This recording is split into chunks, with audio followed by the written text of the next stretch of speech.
और एक छोटी सी रिक्वेस्ट है फ्रेंड्स, आपने हमारे चैनल को अभी तक सब्सक्राइब नहीं किया है तो वीडियो के नीचे देख सकते हैं रेड कलर का बटन आ रहा है, इसे इस तरीके से प्रेस करके बेल का आइकन ज़रूर से प्रेस करें। फ्रेंड्स, इसका कोई चार्ज नहीं लगता है, ये बिल्कुल फ्री सर्विस है, आपको फ्री में वीडियोज़ मिलेंगे इसके बदले। फ्रेंड्स, बढ़ते हैं अपनी वीडियो की तरफ। तो रेलवे पटरी पर मारे गए वो गरीब, वो मजदूर कितने मजबूर रहे होंगे, मानसिक तौर पर किस तरह से बदहवास होंगे वो। उन्होंने ये भी नहीं सोचा होगा कि जिस पटरी पर वो सो रहे हैं वहां से एक गाड़ी गुजर सकती है, मगर वो सोच रहे होंगे लॉकडाउन चल रहा है, इस वक्त ट्रेनें नहीं चल रही होंगी, आइए सो जाते हैं। वो सब मारे गए और आज ये सवाल पूछना बहुत जरूरी है कि उनकी मौत का जिम्मेदार कौन है, किसकी उदासीनता, किसकी आपराधिक लापरवाही के चलते उन गरीब मजदूरों की मौत हुई। यह सवाल भी पूछना हमें होगा कि क्या पिछले 41 दिनों में हमारी सरकारें, केंद्र और राज्य सरकारें, गरीबों के खिलाफ एक साजिश के तहत काम कर रही हैं। मैं एक बहुत बड़ा आरोप लगा रहा हूं, एक साजिश के तहत काम कर रही हैं और मैं आपको बताने वाला हूं। मगर सबसे पहले मैं प्रधानमंत्री ने जो अफसोस जाहिर किया वो मैं आपको पढ़ के सुनाना चाहता हूं। Extremely anguished by the loss of lives due to the rail accident in Aurangabad, Maharashtra, have spoken to Railway Minister Shri Piyush Goyal and he is closely monitoring the situation. All possible assistance required is being provided. प्रधानमंत्री कह रहे हैं मैं बहुत दुखी हूं, बहुत दुखी हैं प्रधानमंत्री और होंगे भी। हर जिम्मेदार शख्स को, हर संवेदनशील शख्स को इस घटना ने हिलाकर रख दिया है। प्रधानमंत्री, आप दुखी हैं, मगर आप दुखी होने से बहुत ज्यादा कर सकते हैं। मैं जो इस मंच पर बैठकर आपसे बात कर रहा हूं, मैं सिर्फ इस मुद्दे पर आपसे सवाल, आपकी सरकार से सवाल कर सकता हूं, राज्य सरकारों से सवाल कर सकता हूं, मगर आप प्रधानमंत्री सिर्फ 4 घंटे का वक्त देने के बजाय उन्हें ट्रेनें मुहैया करा सकते थे, उस वक्त नहीं हुआ। आप पीएम केयर से उन्हें सीधे पहुंचा सकते थे, उस वक्त नहीं हुआ। क्या यह पूछा नहीं जाना चाहिए कि उनके लिए ऐसी व्यवस्था क्यों नहीं थी महाराष्ट्र के अंदर कि उन्हें अपनी फैक्ट्रीज छोड़ के छत्तीसगढ़ का रुख करना पड़ा?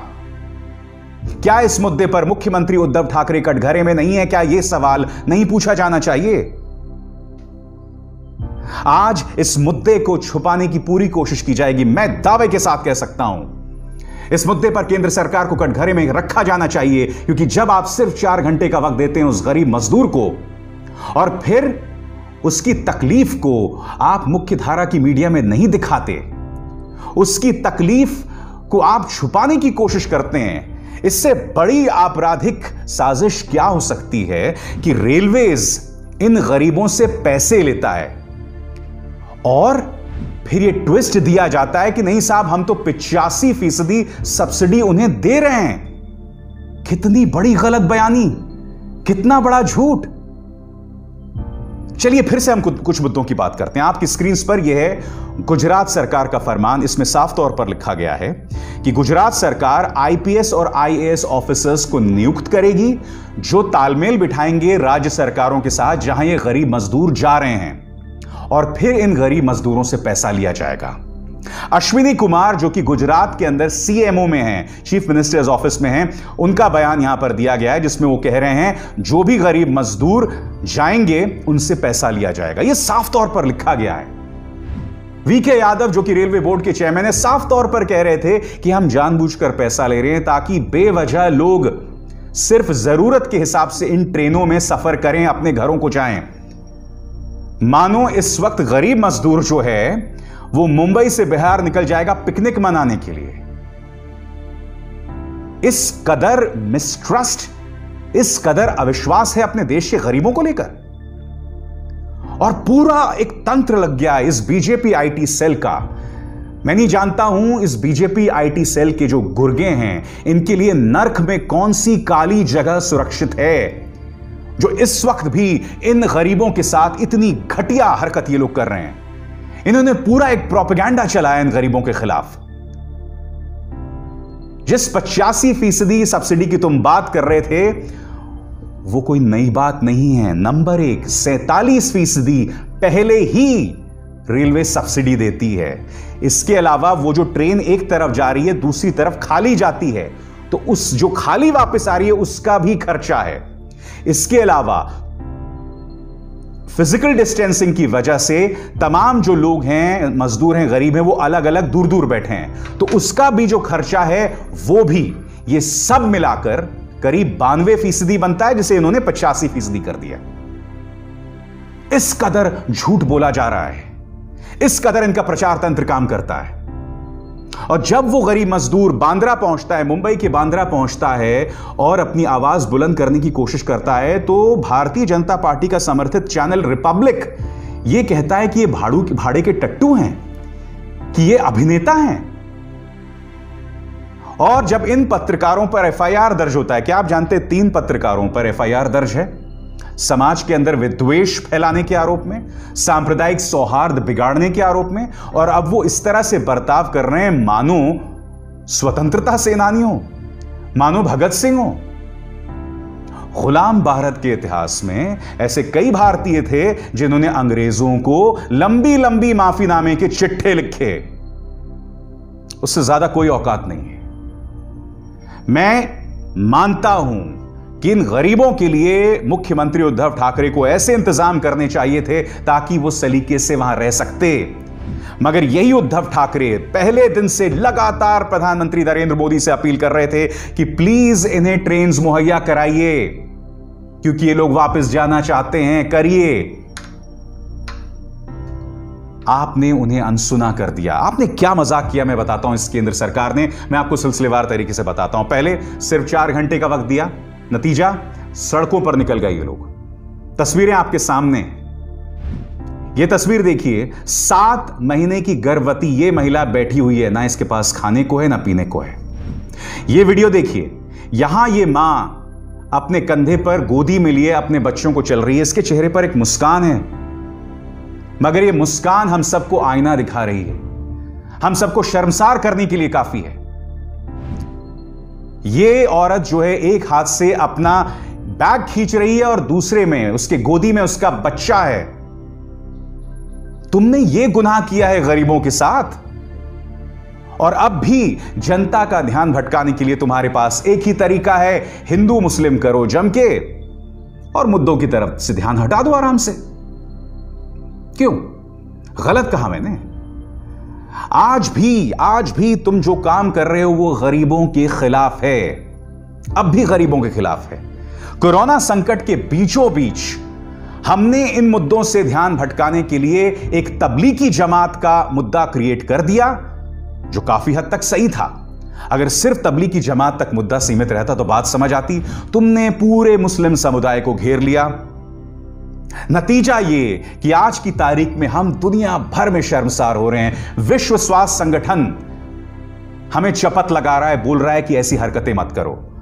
मध्य पूर्व के अंदर भारत के लिए यह मुद्दा शर्मसार करने वाला हो रहा है। खाड़ी देशों में कई लोग कड़े तेवर अपना रहे हैं। कनाडा के अंदर एक भारतीय को नौकरी से निकाल दिया गया। क्यों? क्योंकि वो इसी तरह के इस्लामोफोबिक बयान दे रहे थे। यह हमारी प्राथमिकता रह गई है बतौर देश, और अगर यह हमारी प्राथमिकता रह जाएगी तो वो 15 लोग जो पटरी पर मरे हैं वो तो होना ही था, वो तो होना ही था ना। और अब मैं आपको बताने जा रहा हूं कि ये सरकार की प्राथमिकताएं क्या हैं। क्या आप जानते हैं, आपके सामने ये 2 राज्य हैं, मध्य प्रदेश और उत्तर प्रदेश। क्या आप जानते हैं इन दोनों राज्यों ने क्या किया? इन्होंने जो श्रम कानून हैं उनकी धज्जियां उड़ा दी। उत्तर प्रदेश सरकार ने तो बाकायदा एक अध्यादेश भेज दिया है जिसमें जो गरीब मजदूर फैक्ट्रीज में काम कर दिए ना, उनके अधिकार उनसे लगभग ले लिए गए हैं। मैं आपको बताता हूं इन्होंने किया क्या है। सबसे पहले मैं उत्तर प्रदेश की बात करता हूं। उत्तर प्रदेश ने जो संशोधन लाया है अपने लेबर कानून में, उसके अंतर्गत अब औद्योगिक विवाद हल करने को लेकर जो लेबर कानून था वो ध्वस्त हो गया है। ऑक्यूपेशनल सेफ्टी, ऑक्यूपेशनल सुरक्षा जो मजदूरों की है वो ध्वस्त हो गई है। मजदूर जिनके वर्किंग कंडीशन और स्वास्थ्य को लेकर चिंताएं थीं वो खत्म हो गई हैं। Trade union, contract workers, migrant labours, ये तमाम मुद्दे जो हैं, ये तमाम चीजें ध्वस्त हो गई हैं। क्या चीजें अभी लागू हैं वो मैं आपको पढ़ के सुनाना चाहता हूं, जो अभी भी बदस्तूर बनी हुई हैं। Building and Other Construction Workers Act 1996, Workmen Compensation Act 1923, Bonded Labor Systems Abolition Act 1976, Section 5 of the Payment of Wages Act 1936, ये अभी बदस्तूर जारी हैं। और इसके अलावा लेबर लॉज के अंदर जो खास प्रावधान औरतों और बच्चों के लिए थे वो योगी सरकार ने जारी रखे हैं। उसी तरह से मध्य प्रदेश सरकार ने पूरी तरह से लेबर लॉज को कमजोर कर दिया है। जो स्वास्थ्य से जुड़ी चिंताएं थी मजदूरों की वो खत्म कर दी हैं। आपकी स्क्रीन पर यह बिजनेस स्टैंडर्ड की खबर है, इसमें साफ तौर पर लिखा हुआ है, The labor law changes in MP will allow more factories to operate without following safety and health norms and give a free hand to new companies to keep laborers in service as per their convenience. अपनी सुविधा के हिसाब से तुम labour को रख सकते हो, अपनी सुविधा के हिसाब से तुम इन्हें निकाल सकते हो। उनके स्वास्थ्य को लेकर कोई चिंताएं नहीं है। और ये कोई और नहीं बल्कि दो राज्य, दोनों बीजेपी शासित राज्य कर रहे हैं। मैं तारीफ करना चाहूंगा कर्नाटक के मुख्यमंत्री येदियुरप्पा की, बीजेपी के मुख्यमंत्री हैं, मगर आपको याद होगा कि बिल्डर्स के दबाव के चलते इन्होंने गरीब मजदूरों के लिए ट्रेनें कैंसिल कर दी थी। और यह आदमी तेजस्वी सूर्या, जिसके वाहियात और घटिया बयानों की वजह से अंतर्राष्ट्रीय तौर पर भारत को शर्मिंदगी झेलनी पड़ रही है, तेजस्वी सूर्या बीजेपी का सांसद, इसने इस ट्वीट के जरिए कहा था कि बहुत ही महान, बहुत ही बोल्ड काम किया है बीएस येदियुरप्पा सरकार ने। मगर येदियुरप्पा जी को बाद में समझ आई कि मैं बिल्डर्स के दबाव के चलते गरीब मजदूरों को नहीं कुचल सकता। एक दिन बाद उन्होंने फिर से वो ट्रेनें बहाल कर दी है। देखिए, मैं आपको एक बात बताना चाहता हूं, जिस तरह से मैंने योगी सरकार की पुलिस की तारीफ की, जिस तरह से उन्होंने हजारों बसें भेजी थी, 1000 बसें भेजी थी गरीब मजदूरों की, उसकी तारीफ की थी, उसी तरह से येदियुरप्पा जी जिस तरह से उन्होंने बयान दिया था कि मेरे राज्य में हिंदू मुस्लिम करके आप तनाव नहीं पैदा कर सकते, और फिर इन्होंने ये जो कदम उठाया है, मैं इसकी तहे दिल से तारीफ करता हूं। मगर हकीकत ये सामने उभर कर आ रही है कि गरीब मजदूर की कोई नहीं सुन रहा। केंद्र सरकार के संवेदनहीन रवैये के चलते ही उन 15 मजदूरों की मौत हुई है। मैं क्यों नहीं उसे हत्या करार दूं। आपके सामने रिटायर्ड जस्टिस दीपक गुप्ता का यह बयान। जस्टिस दीपक गुप्ता कह रहे हैं कि देश का जो कानून है वो जो धनी लोगों के पक्ष में है और गरीब लोगों के खिलाफ, उन्हें न्याय मिलने में देरी होती है। जस्टिस गुप्ता, आपने जो बात कही, काश जब आप पद पर आसीन थे ना, ये बातें आप उस वक्त कहते।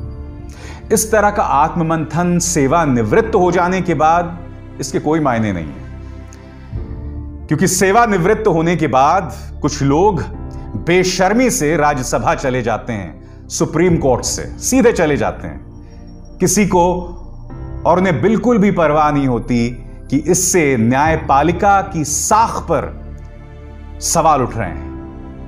आज जो आपने बात कही बिल्कुल सही कही, और ये 15 मौतें जो हुई हैं वो उसका जीता जागता प्रमाण है। क्या करोगे बताओ तुम? आज मैं बीजेपी से कहना चाहता हूं, क्या करोगे? क्या इसके खिलाफ भी तुम प्रोपेगेंडा चलाओगे, ये कहोगे कि ये सब झूठ है? क्या इसके खिलाफ भी तुम कहोगे कि ये सब गलत बयानी है, ये हुआ ही नहीं? तुम ये कर सकते हो। और मैं आपको बता रहा हूं, कल को अगर फरमान आ गया ना बीजेपी की तरफ से, ये सभी चैनल्स घुटने टेक देंगे और कह देंगे नहीं साहब, ऐसी दुर्घटना हुई ही नहीं।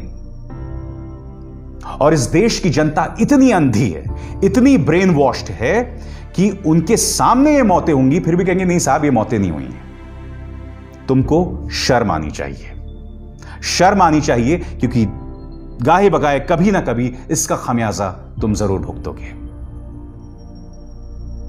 तुमसे आज मुझे और कुछ नहीं कहना है।